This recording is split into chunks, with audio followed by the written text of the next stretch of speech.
Welcome back, everybody. This is Question Mark. And I'm Ame! And we are hopefully nearing the end of the Marvel Standard Set new commanders and putting them in a tier list for what should be your commander. All right, let's bring it home. Yep. We have our tiers broken down here. We've been over at this point many, many times. This should be part 5, so I'm not going to get into it. Let's just start with our first commander of the day, which is Thor Odinson. For 3 mana, a red, and a white, you get a 4/4 God Warrior hero. With flying, vigilance, prowess, and prowess. Why is it on there twice? Because double prowess actually does stack. So whenever you cast a non-creature spell, in fact, the reminder text says it, this creature gets +1/+1 until end of turn twice. Whoo! Yeah, this is actually sick. Yeah. Like, the uncommon commanders are often, or legendary creatures anyway, are often a little undersauced. And this one is, I think the trade-off is that it's not complicated. It doesn't have a lot going on, but double prowess on a solid body like that, you could have some fun with this. Yeah, this is straightforward. This is someone who just wants to get in there and deck everything. And and of course there's plenty of support for that. Yeah. And I think this is a nice, like I said, this is straightforward. Yeah, I mean, I think I'm hesitant to put him in super just because he does lack a little bit of the sauce, but you know what? He is robusto. I think he's going to end up being somewhere around here. Simple but not boring. I'm saying wild card in part because, well, yes, you do have to trigger his prowess with a bunch of non-creature spells, but you almost kind of can't go wrong. This could be one of, what I've been calling the pre-release special, where you open this in your pre-release and then you throw in a bunch of prowess cards and some kind of white and red stuff, and the deck's going to function at a bracket 2 level pretty much out of the box, almost regardless of what you throw in it. All right, so we got a good one. Yeah, I mean,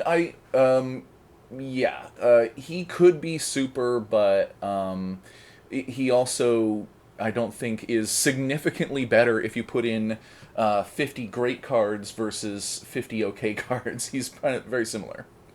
So we're going on to Tigra. I think is it Tigras or Tigra, I wonder? I like Tigra better. I like Tigra better as well. Feline Fury. Oh, how about that? Tigra is one of the only times I can roll my R's. Ooh. I can't roll my R's consciously, but if I'm saying some certain words, then I can do it, like Tigra or Dracula. Ooh. Alright. Well, what'd she do? For 1 mana and a green, you get a 2/1 cat-human hero with flash and trample. Whenever you gain life, put a 1/1 counter on Tigra. Okay. Mono green life gain is, I find the term sauce coming up again here, an undersauced, mechanic or strategy. There's not enough to it in mono green for this to be worth it. So you could build this as your commander in part as a challenge. Like, if you just wanted to say, hey, this deck's never going to be that good, but I still want to build it. Maybe Tigra's your favorite character. I don't know. Maybe you like Cat Girls. Maybe you like Life Gain. She does have some things going for her. 2 mana, 2/1, flash, trample. All this stuff is very efficient. Yes. And the key thing here, if you do build with her as the commander or in the 99, is that it says whenever you gain life. It doesn't care about how much life you gain.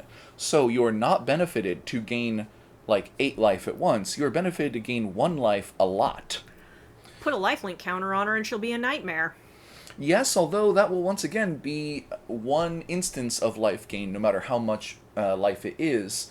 My top recommendation will be, I think it's Essence Warden. Yes, this is the one. Oh, whenever another creature enters the battlefield, gain 1 life. And Yeah. it's a 1 mana 1/1, so yeah, this is an excellent to pair with that. Play this on turn 1. You'll probably gain a life or 2 before your turn even comes back. Turn 2, you drop Tigra. When she enters the battlefield, it will trigger Essence Ward and gain you a life, and she'll enter as a 3/2. In fact, since she has flash, what you probably want to do is keep your 2 mana up, pass the turn, and then in response to someone else playing a creature, you're like, haha! You drop your own, and then she'll enter and immediately get like 2 counters on her. Yes. So she'll be a 4/3 trampler for 2 coming out before you untap on your 3rd turn. You can do some cool things with this card. Yeah, however, I think that mono green life gain, once again, it just doesn't have enough cards like this. If you get this in your opening hand, you're off to the races, and if you don't, you're going to be plodding.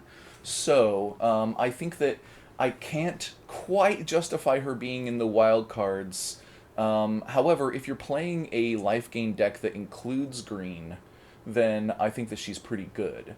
So I actually want to put her up around like maybe here, because the villains deck is definitely a thing, and this is awesome in it. The life gain deck is questionable. People usually play it white, but white green, green black even. Black has access to extort. That's a great way that you can trigger life gain often. So I could see someone make an argument for putting her in wild cards, but I think that there's just not enough repeatable source of life gain. Maybe an Absent deck. Absent. Oh yeah, that'd be great. Although then it's even more pressure to put her in there compared to the other colors you could be playing. And we will move on kind of quickly to Titania, Rugged Rumbler. In her own card, she has, at least for the moment, bested She-Hulk.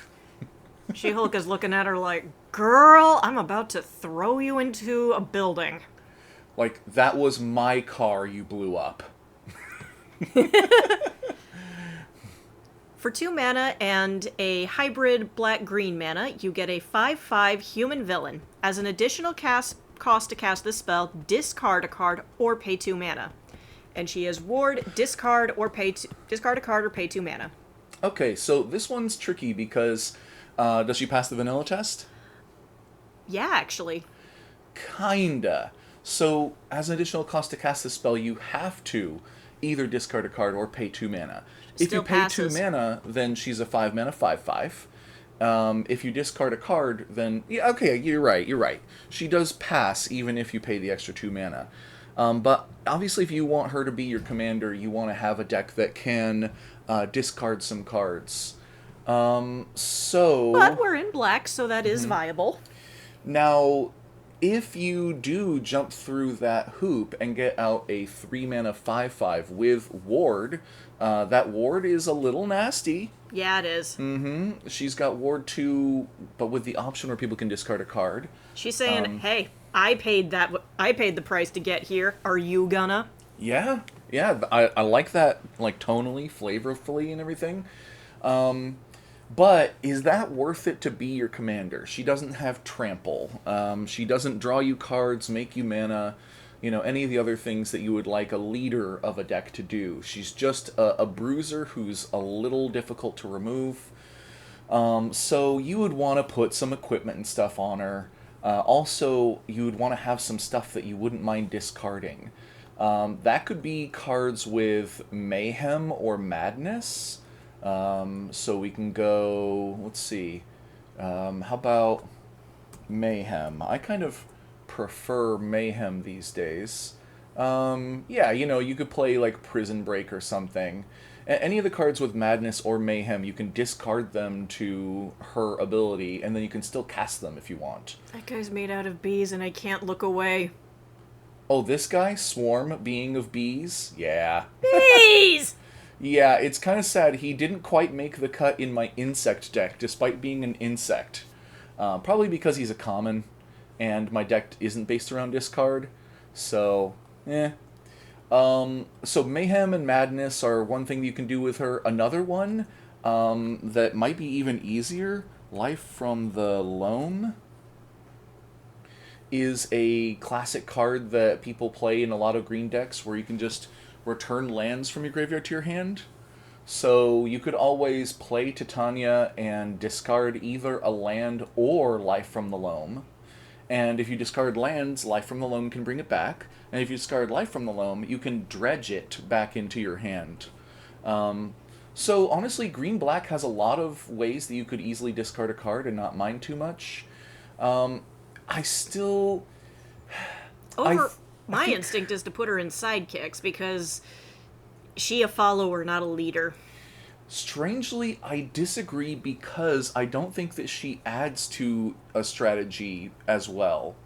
Like, if you're playing a villain deck, what does she bring to the table? Just some brute force? Um, all of your creatures are going to be doing that to some extent. So I think she's actually better as a commander. Really? Yes. I'm going to put her near the bottom of wild cards.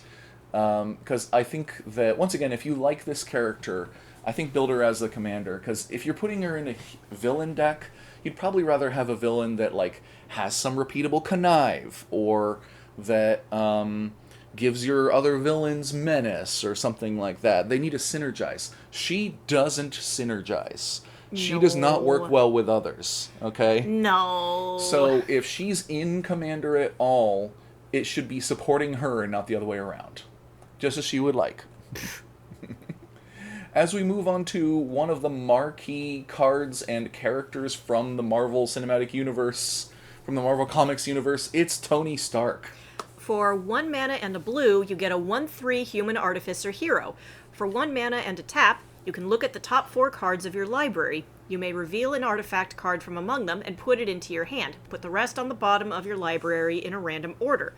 And for 4 mana, a blue and a red, you can transform into... The invincible Spider-Man, who has a pose that is rather difficult to read if you don't have the art this big in front of you. Oh, yeah, it took me a minute to read it. Now I Yeah. can see where the head is. Yeah, like if you're looking at it like this from across the table, as it usually does, you're like, what the hell? Um, but, oh, and we'll go there. Okay, but let's read the rest of the card then. Alright. You get a 5/5 human hero with flying and haste. At the beginning of combat on your turn, you may put an artifact card from your hand onto the battlefield. If it's an equipment, attach it to the invisible Iron Man. Invincible. Did I say invisible? Yes, he can be seen. There are Oh, other no. characters who are invisible. I did not. It's okay, it's okay. So, okay. Obviously, they tried to make him very powerful. You know, that's quite clear. And I'm thinking he might go somewhere around here. Mm-hmm. He's super. I mean, coming out on turn 2 and finding you some artifacts. On turn 6, he's got haste already built in, so, you know, at 5/5, he'll then drop those artifacts for free and, you know, attach them to himself and everything. Summon the suit. The future never stands still, and neither do I. And yet, this seems kind of boring to me. Red-blue artifacts, and, you know, we've got a bajillion artifacts that you can play in red-blue that all do different things. It's not a strategy. So I guess you play artifacts that care about other artifacts in some ways. So this one will help you find artifacts, and then this one will let you drop one for free. So I guess what you do is you find the most expensive artifact that you can and drop it for free. So you're playing your Darksteel, shoot, what am I thinking of? There's so many Darksteel cards now. I'm thinking of, yeah, you can drop Darksteel Forge. Artifacts you control are indestructible. I have a question. Does this extend to artifact creatures or nah? Yes. You can do some BS with this. An artifact creature in your hand is both an artifact card and a creature card. So, yeah, you can drop, well, you can drop Blightsteel Colossus. Yep. AKA One-Shot the Robot. You can drop Darksteel Forge to make all your artifacts indestructible. You can drop Darksteel Monolith, which, why don't you read that one real quick? Indestructible. Once each turn, you may pay 0 rather than pay the mana cost for a colorless spell you cast from your hand. Oh dear. That's kind of what Iron Man is doing already, but you can use your first one on the Monolith and then you'll have a second one. Cool. I mean, there's a lot of those things that you can do. The world is your man-made oyster. Yeah, I think this is the new one. Yeah. This is a new one people have been talking about a lot from Marvel, the 10 Rings. Maybe read this one for us. Your maximum hand size is 10, one for each ring. At the beginning of your end step, if you have fewer than 10 cards in hand, draw cards equal to the difference, so you always draw back up to 10. Yep, which is pretty great with Tony Stark, because not only will he drop the 10 rings for 0 mana instead of 8, but also he drops artifacts out of your hand, so filling up your hand with more cards that you can play for free is incredibly powerful. How can you say this is boring? This all sounds quite exciting to me. Well, it's Timmy magic. Are you familiar with the psychographs or psychotopes Let's or whatever? see. The Timmy Johnny Spike? Yes. What's Timmy's deal again? Is it... Timmy's deal is, well, let's see. A good example of a Timmy card is this one. It's big, impactful stuff. I have played the biggest creature in the game, and therefore I feel like I've won. And regardless of what happens. let's see, if I recall correctly, what does Johnny do again? I feel like I know the least about Johnny. Johnny wants to feel clever and creative and wants people to see his amazing creation. And Spike, as I understand it, is kind of somewhere between Timmy and Johnny in that he's about synergies. I would say no. I think they're kind of more like a triangle here of vectors. Spike is about efficiency and about effectiveness. He's focused on making the right plays and closing out the game. Okay, he plays what wins. So Timmy is cool card, Johnny is elaborate engine, and Spike is optimal play. Yes. And then meanwhile you've got Vorthos being like, I just think they're neat. Yeah, Vorthos is focused on the flavor, the art, the themes, things like that, the lore. And I've also heard Melvin. Melvin? Melvin is focused on the rules interactions. Melvin, thinks of the game itself as an intricate machine and making it do weird stuff. Like, I had a friend who once made a deck where the goal was to create a permanent with no types. It's possible to do that. Does it win you the game? No. Okay. Yep. So, in any case, Tony Stark seems like a really good Timmy deck. If you are new to Magic, if you're new to Commander, if you just want to drop the biggest, bombiest artifacts you've ever seen, honestly, Tony Stark is the key to that strategy, and he's going to be very strong. But to someone who's been playing Magic for a long, long time, it's not terribly interesting. Because I've seen it before, and I'll see it again. I would rather have something more difficult. You know? And me, I'm just I'm a very Vorthos forward player. Mm-hmm. I have a deck that's based entirely around dessert. Oh yeah. Mm-hmm. I love that deck so much. Yeah. So I'm not saying that Tony Stark is bad. No, I'm saying that the problem is that he's good. He's too good. He's easy. The bride was too pretty. Mm-hmm. Yeah, the candy was too sweet. As we move on to Ultron, Artificial Malevolence. Ooh. Hey, and instead of AI, it's AM. Am. I have no mouth and I must scream. I love wouldn't it. have noticed that. It's Am. Okay. I well. love that so very much. Mm-hmm. For 3 mana, you get a 2/4 robot villain. Whenever another non-token artifact you control enters, you may pay 2. If you do, create a token that's a copy of it. If the token isn't a creature, it becomes a 2/2 robot villain creature in addition to its other types. Okay, so this is interesting. When you are playing a colorless commander, there are really only 2 archetypes still to this day, and they even overlap quite a bit. And that's Artifacts and Eldrazi. Artifacts is usually kind of more of a go-wide strategy, of you want to play as many artifacts as you can, and Eldrazi is usually more of a go-tall strategy, where you want to ramp into a big Eldrazi, 1 or 2 at a time, and beat people with Annihilator in gigantic numbers. You know, it's basically a Timmy deck or a Johnny deck. And Ultron looks like he's all about that Johnny, because he's like, give me materials and I will make an assembly line army over here. Yeah, so this is really interesting. I think that it would take more research to find what is best to do with this, but I mean, your Soul Ring is a classic example. When your Soul Ring enters, Ultron will ask you if you want to pay 2 mana to make a copy of it that is a robot. And you just happen to have 2 mana lying around because it's Soul Ring. Hold up. Does this mean you could, in theory... No, wait, it would have to be non-token. Yeah. It wouldn't go infinite. It doesn't go infinite, and that's one of the reasons why I like it. Because if it went infinite, that'd be too easy. Way too easy. Yeah. Instead, this guy will say, yeah, you play your Soul Ring, you can get an extra Soul Ring that's a robot. You can play robot synergies. The robots are also villains, so you can play, robot villain synergies. There aren't that many of those. Strangely, he might be better in the 99 of a Dr. Robotnik deck. Or is it Eggman? There he is. So, at the beginning of your end step, draw a card, then each opponent faces a villainous choice. That player discards a card, or you may put a construct, robot, or vehicle card from your hand onto the battlefield. Oh yeah, that would work well. This would get you access to 3 colors that are good for villainy, and strangely for robots. There's probably a lot of other robot synergies out there that I can't recall.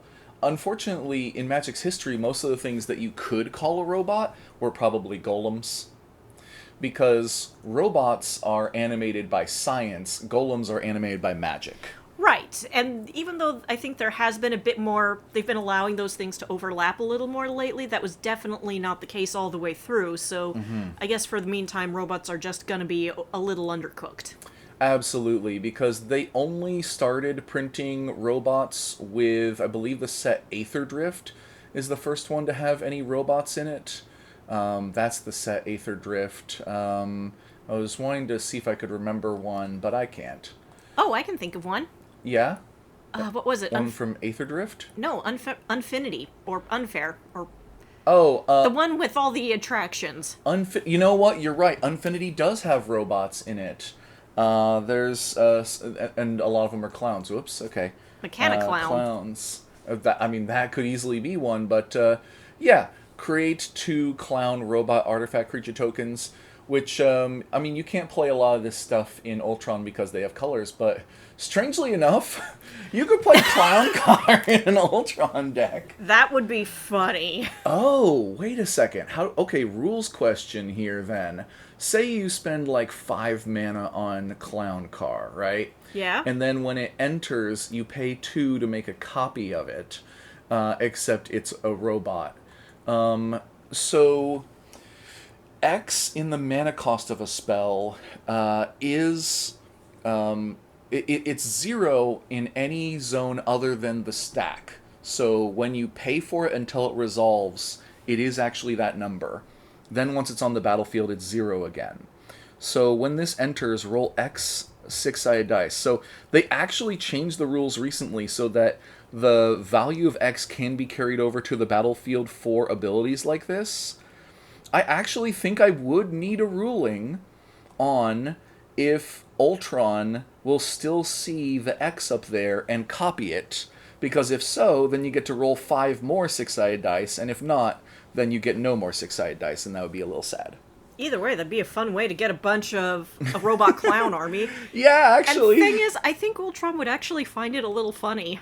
Yeah, especially, the comic book Ultron is super serious, you guys. But the MCU Ultron, they cast a comedian to play him. Honestly, I think that's an improvement. Mm-hmm. It made him so much more compelling as a character. And besides, one of the most stereotyped traits about robots is that they don't understand a human sense of humor. But it makes him a more rich character, I think, if they kind of do. No, this does make sense. You find an absurdity, and you laugh at it. I did find some of the comedy from Ultron in Age of Ultron to be really strange. He forgets the word for child at one point. He's like, little human, what are they called again? Children! Right, okay. Just escaped my mind for a minute there. And I'm like, didn't you download the internet yesterday? You know What are you- exactly what what children are are, you- and some of the things you should have seen should have made you should have been enough to make you want to burn us all. And he, like, accidentally chopped off a guy's arm at one point, and he's like, ooh, oh, oops, I'm sorry, I didn't, oh well. Well, to him it doesn't matter. It's like, shoot, do you need me to synthesize a replacement? Yeah, Or, oh well, just go buy another one. yeah, well, that guy, by the way, was Ulysses Claw, who we later see has a vibranium arm instead and shoots, like, weird magic pulses out of it. Oh, I didn't realize that was him. That's the same guy. So, to finish up with Ultron here, I think that this, a lot of colorless commanders lack the support to do what they need to do without any colors. But since this cares about you playing artifacts and cares about spending generic mana, I think that you actually do have the tools. He still kind of doesn't do anything on his own, so I think I do have to put him in wildcard. But I'm going to put him pretty high up in wildcard, like around here. Or here. Yeah. As we move on to U.S. Agent John Walker, who I... Oh, you do know him, even though you didn't see Falcon and the Winter Soldier, the TV show. You did see Thunderbolts, and he's in that. Oh, he's the He's the That Captain guy. America we have at home. The Timu Yeah. Captain Timu. Mm-hmm. All right, for 3 mana and a hybrid white-black, you can get a 3/2 human soldier hero. When U.S. Agent enters, create a colorless equipment artifact token named Sturdy Shield with equipped creature gets +1/+2 and equip 2. Attach it to U.S. Agent.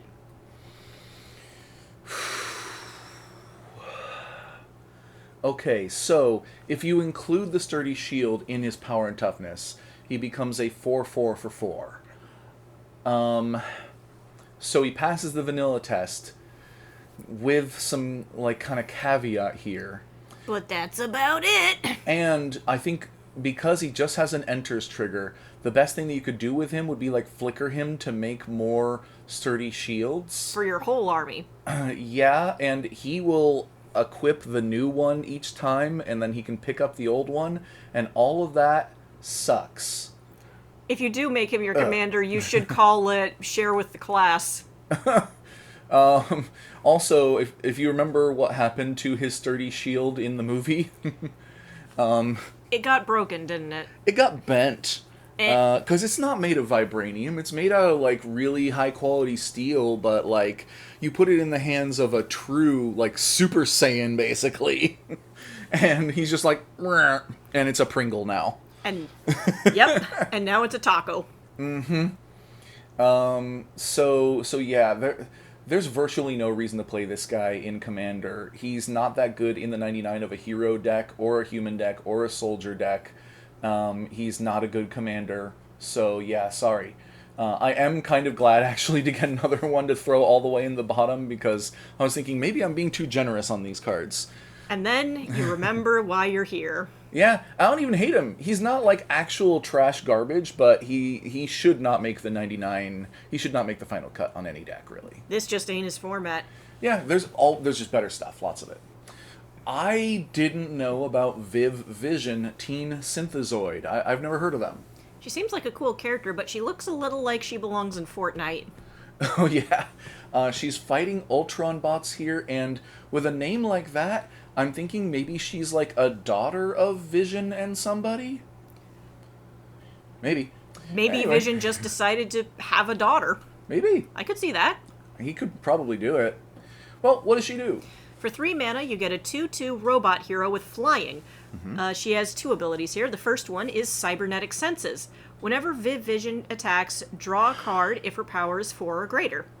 And her power-up, it costs 7. You get to put 2 1/1 counters on Viv Vision. Okay.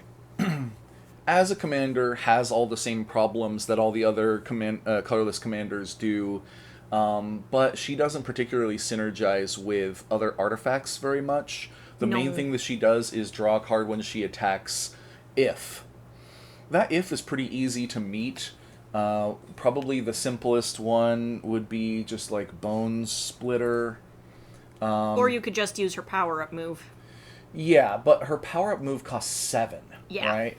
So it'd be easier to just have a number of cards like Bone Splitter in the 99. She can pick that up really easily. I think I've done like Blood Forged Battle Axe a few times. That's even better because while it costs one more to equip, it makes copies of itself whenever you hit. So that's actually a strategy, is that she'll pick up more and more axes. But that's not that great to be the leader of your deck. No. No. No. Sorry, sweetie. But if she's in the 99 of a robot deck or a hero deck, I mean, a hero deck, I think you've got a lot of better options. Robot deck, not so much. I could see her going in the 99 of a robot deck where maybe Ultron is the commander or something. Because, once again, I don't think that she's terrible. 3-mana, 3/3 flyer that, like, has an easy condition to make where it can start drawing you cards every turn. That's not a terrible card. But I think she's going to go in sidekicks and probably down around, like, here. As implied by her teenage status. Yeah. Then we're not at the end. We got a few more after this on the next page. But War Machine Legacy of Iron. For 2 mana and a hybrid red-white, you get a 1/3 human hero with flying. At the beginning of combat on your turn, another target creature you control gets +X +0 until end of turn, where X is War Machine's power. This is a really limited ability.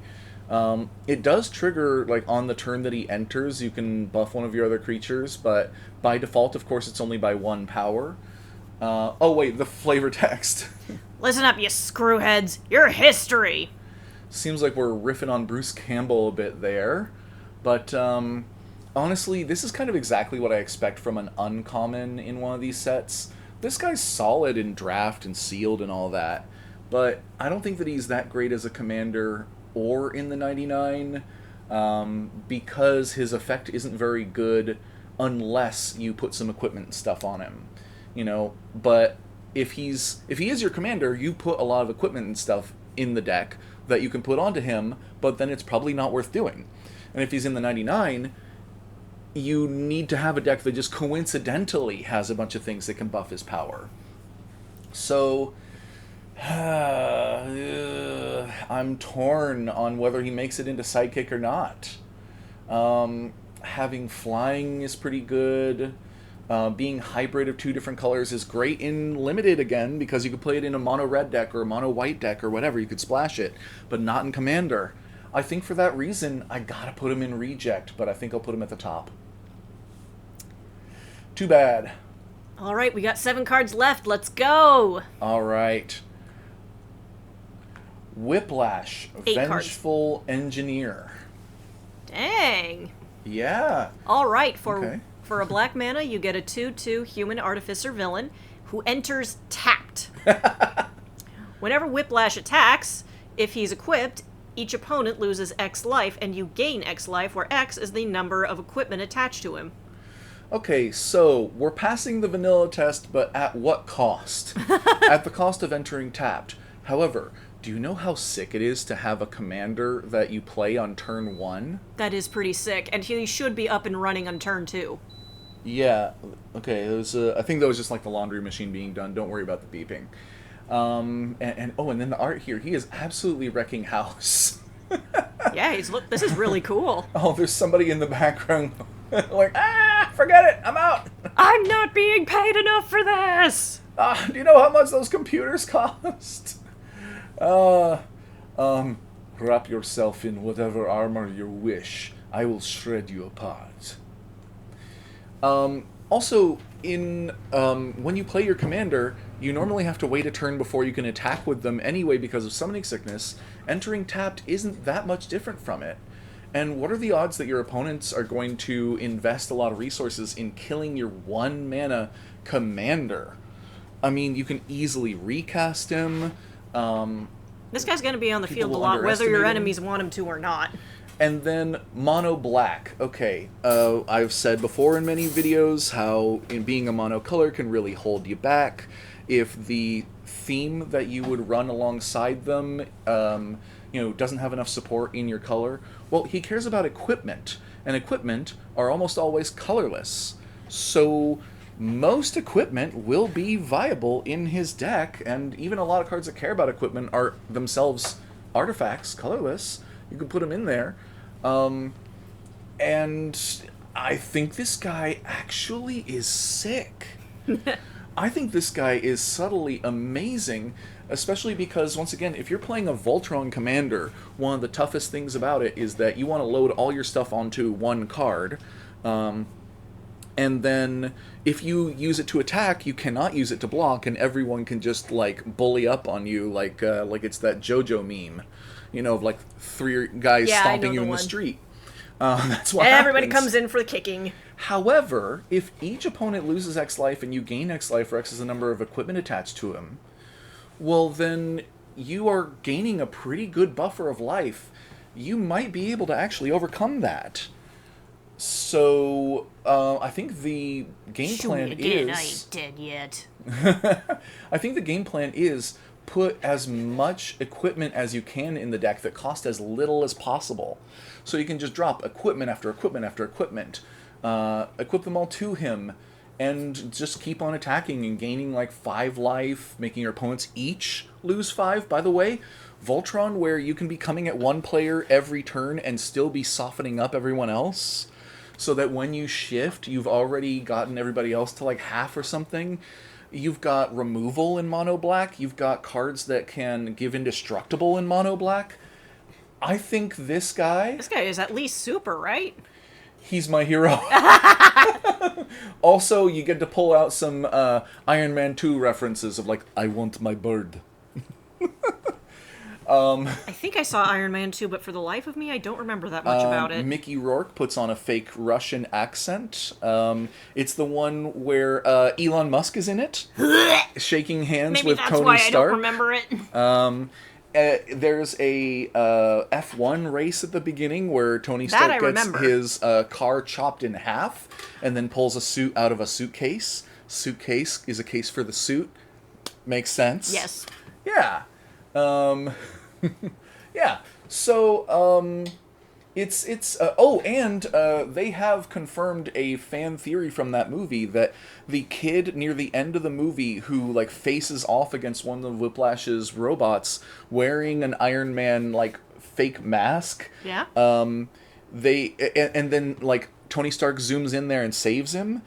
They have said canonically that is Peter Parker. Awesome! So that, like, 8 years later, you have Captain America Civil War, and he's back, and he's a big Tony Stark fan. That is so cute. I love it. It was a fan theory, and then somebody at Marvel was like, you know what? Yeah. So I'm sorry if I'm talking a lot about Whiplash, a guy that, like, no one has thought that much about probably in over a decade. But I think this is a really fun commander to build around. This could be the start of his comeback tour. Yeah, I'm genuinely brainstorming this deck, and I think it could be a lot of fun to play. It'd be very different. As we move on to White Tiger Ava Ayala, who I have never heard of. I presume that she's part of the, I assume she's connected to Wakanda? Maybe... Oh, it says something about... Wait, the Tiger God is different from Bast, the Panther God. So maybe not? I don't know. What's that on her... Oh, okay. That's Tiger. That's cool. Also, what's that in her art? Is this like Wakanda stuff? I don't know. I don't know this character. We don't know this character. But unlike Tigra, she is not herself part cat. She just uses cat theming, I guess. For 1 mana and a green, you get a 2/2 human hero. Her power-up costs 5 mana and 1 green. And for that, you can put a 1/1 counter on White Tiger and create the Tiger God, a legendary 4/4 green cat god creature token with the Tiger God can't be blocked by more than 1 creature. I think that this one is a little undercooked on purpose because it's an uncommon. Yeah. 2 mana 2/2 is the baseline kind of creature to be playing in Limited, in Draft or Sealed. And having that power-up ability is also great in Limited because games do tend to go a little long. Sometimes you're just like, I got nothing better to do. Bam, she's a 3/3, and also I brought her cat friend. But none of this stuff is super relevant in Commander. in any direction. So the question then is, does she even qualify as a sidekick? I was thinking previously that if you wanted to build a power-up deck, your best bet was Hulk, Gamma, Goliath. The one where it makes your power-up abilities cost 3 less, and it includes red and green. So you could play her in there, but honestly, I'm not sure if she's even worth doing that. I think I'm going to put her near the top of rejects. Ouch. Because once again, I don't think this is a terrible card in a bubble. I just think that she's probably not going to make the cut. Darn, she looks like a cool character. She does. And maybe we'll learn more about her some other time, or maybe she was already a deep cut that people are surprised to see. I know I am, considering I'm a pretty big Marvel head, but I don't know her. Now we go on to another depiction of Yelena Belova, who has... What? The artist credit is misprinted? Oh! They printed the artist name as Smeartwheel, but it's actually Julia Vasilyeva?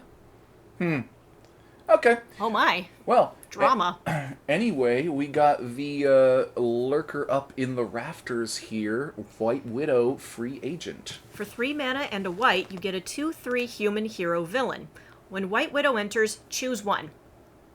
First, you can put a 1/1 counter on each of up to 2 target creatures, or you can return target artifact or enchantment card from your graveyard to your hand.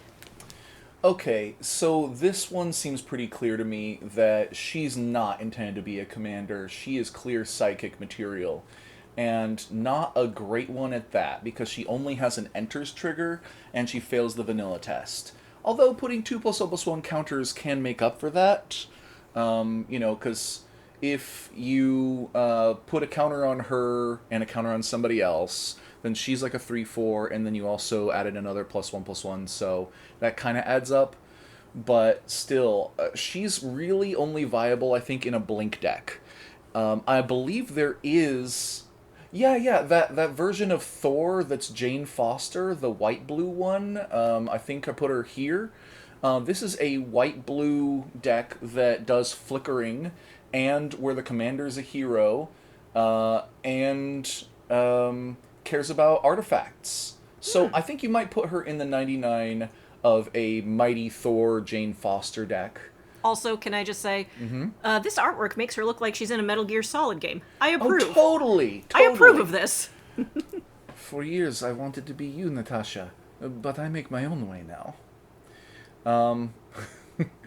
Yeah, I think that's all we need to say about her for now, other than, once again, I love Florence Pugh, who plays her in the movies. We now finally have a card for Wiccan himself, the son of Wanda and Vision, I think? Yes.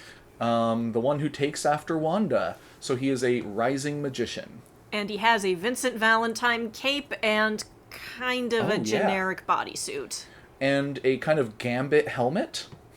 Okay. There's some ingredients in this soup, but I think it needs more salt. Yeah. For 4 mana and a blue, you get a 4/4 mutant warlock hero with flying. Whenever you cast a non-creature spell, exile another target non-land, non-token permanent. Return that card to the battlefield under its owner's control at the beginning of the next end step. Okay, so I'm going to make a snap decision here, and it might surprise somebody. Oh? So this is an uncommon monocolor commander that costs 5. And I'm putting him up in super. Explain? Probably up around, probably up around here, next to his mom. You put him above Sentry? Yes. Here's why. Wiccan is... Displacer Kitten. If you could read that card for the class. Sorry. It's fine. And you should do that. Whenever you cast a non-creature spell, exile up to 1 target non-land permanent you control, then return that card to the battlefield under its owner's control. This card is one of the most combo-tastic cards in Magic's history. I've been hearing the phrase, it goes infinite with a ham sandwich a lot lately. And if anything, this is the ham sandwich. Okay? Because, you cast a non-creature spell, you flicker something, and then you can cast a non-creature spell and flicker something, and blah, blah, blah, blah, blah. There's 1,000 ways of going infinite with it. Now, that's in part because, okay, you trigger off of casting a non-creature spell, you exile a permanent and then return it immediately. Wiccan triggers off you casting a non-creature spell. You exile something that isn't a token, that doesn't negatively affect you at all, and then return it to the battlefield at the beginning of the next end step. So entry triggers up the wazoo. Yes, however, Displacer Kitten goes infinite with a bajillion things. He doesn't go infinite because the thing doesn't return to the battlefield immediately. The thing returns to the battlefield at the beginning of the next end step, which means that you could probably find just as many combos with him that will just occur once during each player's turn instead of infinity times on your own. That is very strong, but possibly not broken. That's a hard line to walk, it seems. You can even do multiple combos at once and just have like 4 things re-enter at the end of every player's turn and then flicker them back out again and stuff. It costs 1 more mana, but it can be your commander, so you can actually rely on it instead of it being some sneaky card in the 99. And then a 4/4 flyer is solid. This is going to be a combo deck, so you don't need to get it out early. Like, playing your combo commander on turn 2 is just more likely to get it killed before you've set it up. So I think Wiccan Rising Magician belongs up here in the Super. I personally don't love combo decks, and I don't love mono blue, and that's what's keeping it out of my hero. But I think Wiccan is actually sick. As we move on to Winter Soldier, Icy Assassin. That is some moody art. Well done. Yeah. For a white and a black, you get a 2/2 human assassin villain with vigilance and... I said it right, didn't I? Yeah, I said vigilance right. I think so. And menace. Winter Soldier gets +2/+0 for each equipment attached to him. For 3 mana, a white and a black, you can return this card from your graveyard to the battlefield with a finality counter on him. Then you may attach an equipment you control to him. So this is kind of competing directly with Whiplash, who we saw a minute ago. Whiplash is a mono-black commander who cares about equipment, and specifically the number of equipment attached to him. But Whiplash has the Prove coming out for on turn 1, and the con compared to this of not having things like Vigilance and Menace. So you need to put a lot of things onto Whiplash in order for him to be good. Winter Soldier, he'll pick up any damn thing and become a dangerous weapon. He's got evasion, he's got this stuff built in. So in many ways he's a better card, but I think he's also kind of less of a deck building challenge. White has a lot of the best equipment support. Also, being able to reanimate him with a finality counter on him and pick up the biggest equipment that you've got is actually pretty great. Even as your commander, you could let him die when you have 5 mana and bring him back. It doesn't even say it's sorcery speed. So he could die to a board wipe and then bring him back, and then he's ready to go by your next turn, immediately. And having a finality counter on him doesn't really matter when he can go back to your command zone. That's one way to evade your taxes. Yeah. You dodge the taxes once, and then it's only if they kill you a second time that you actually have to pay them. So, like Wesley Snipes. So death, then taxes. Yes. So honestly, I think this guy is super. Let's see, where would I put him? Probably next to Mole Man, in that, Landfall is an established theme that is already known to be strong. Equipment is an established thing that's already known to be strong. You don't see it that often in black and white. So I think this could still be pretty fun. But to me, Whiplash gets the extra sauce of being a little stupid. Has to be a little stupid, I guess. Has to be a little stupid for it to for it to be a little bit of a challenge to me, for it to be a fun deck to build and to play. This is going to be too effective. I'll let that to the intermediate players. I'm going to give myself a challenge. As we go into Wolverine, Fierce Fighter. Ah, man, that is some 3-color goodness there, isn't it? What? 3-color goodness?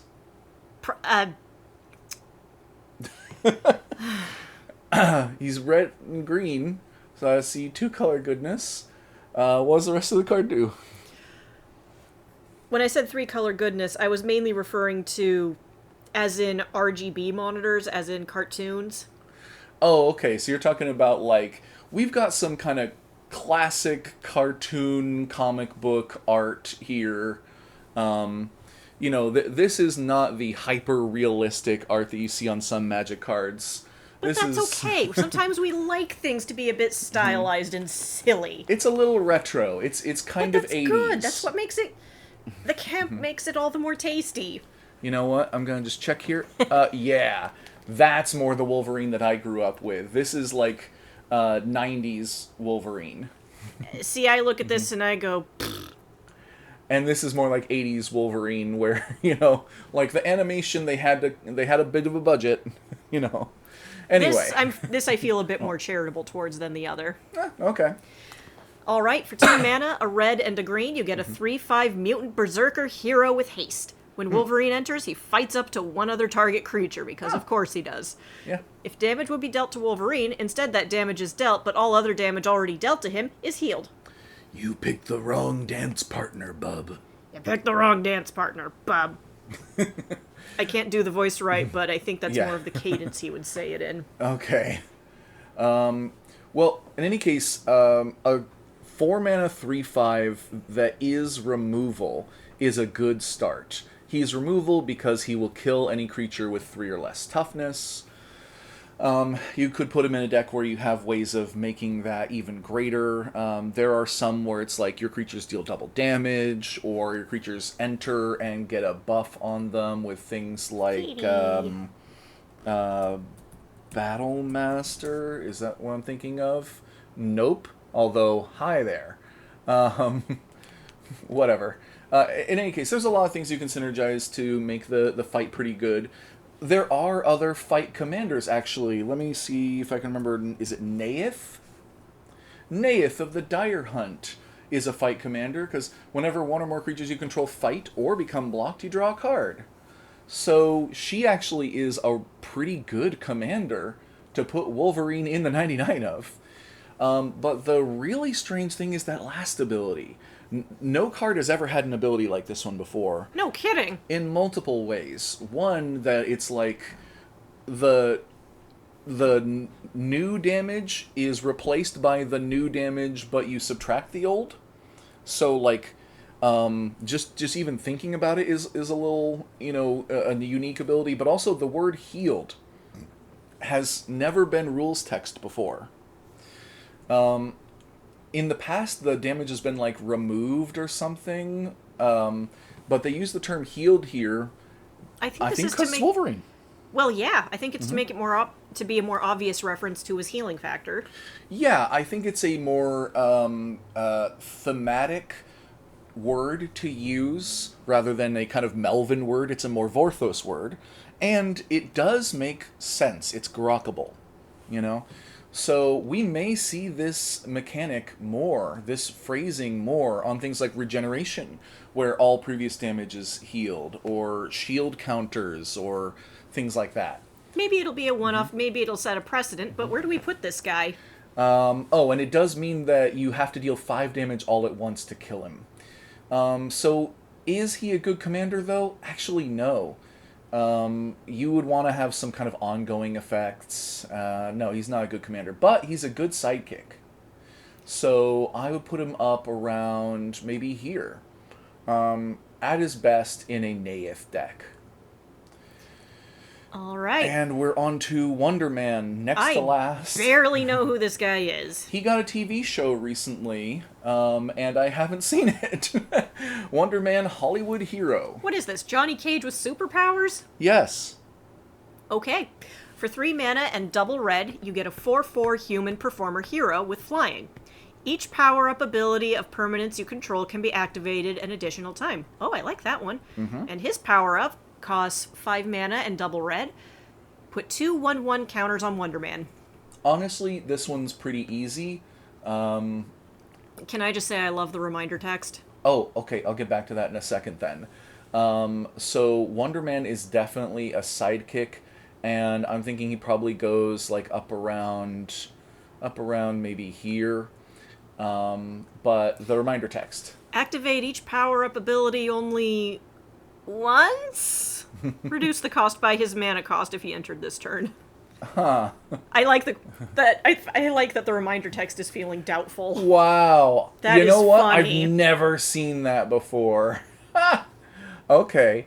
If I remember right, the flavor on this guy is that he is a superhero who's trying to be an actor and not the other way around. He's trying to get a career in Hollywood, except for he's like meh as an actor, but people hire him anyway sometimes because he does genuinely have superpowers, so sometimes you don't even need to have special effects on him. So he is Johnny Cage. I am the special effects. Yeah.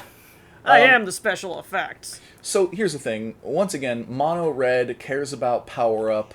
There's just not enough support in Mono Red for a power up commander. If you want to do a power up commander, the one to do is Hulk Gamma Goliath, where I think he is one of the best cards in the 99 because now you can do the thing twice. I hope that we get more cards like this in the future. Power Up is a decent mechanic, but we just need a lot more of it in order for it to be worthwhile.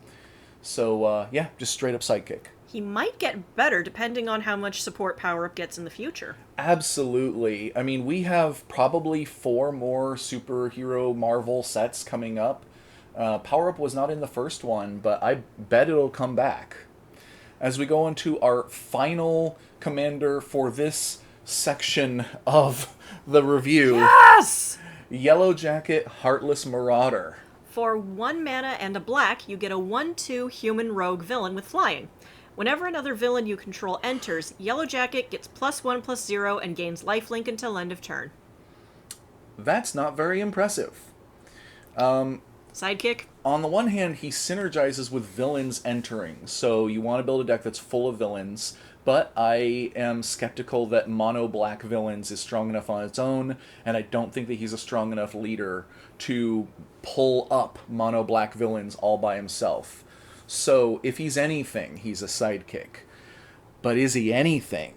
Because the benefit that you get is you play one villain, he gets 1 power and lifelink, so now you hit and you gain 2 life, which is not, like, inefficient. A 2-mana creature that does this is okay, but is it worth even setting aside a card to hit somebody for 2 and gain 2 if you jump through a hoop?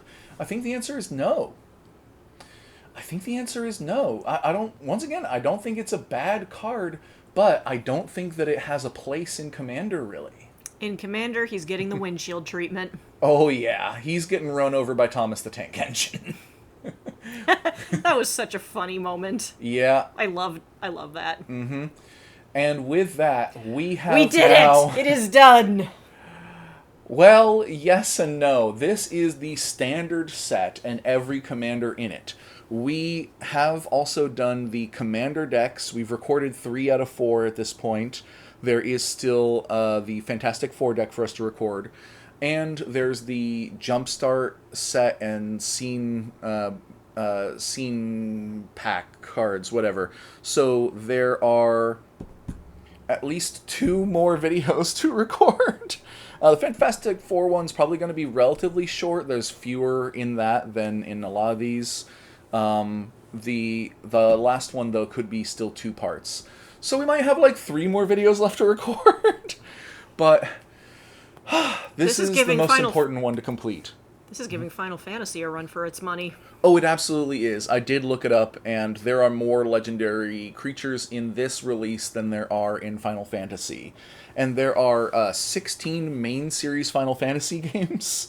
But also there's like 30 plus Marvel movies, like 50 plus years of comics, TV shows, all that other stuff. So it's a big source material, but also it's just one of 6 sets that we're doing with Marvel. Whew. And just when, the Marvel movies were, kind of at a, lull a bit, Marvel has not been the biggest thing in the world for the last couple of years. That's okay. We have periods of expansion and then contraction. It's natural. But famously, Wizards of the Coast teams up with companies when it's suboptimal for a crossover. So if you're ever like, oh wow, the new this kind of game is coming out, it'd be a great time for them to do a crossover with it. They're gonna have a crossover, but like 2 years after that. It's never gonna be timed quite right. I heard a rumor that the Avatar set was supposed to release when the original Avatar spin-off movie was going to be released, but the movie got delayed and the set didn't. So the set came out and then the movie came out like 9 months later or something. So they're never hitting their timing windows. Sounds like it would be practically lightning in a bottle to make that happen, though. I mean, consider all the contract negotiations they would have had to do with Marvel just to make this happen at all.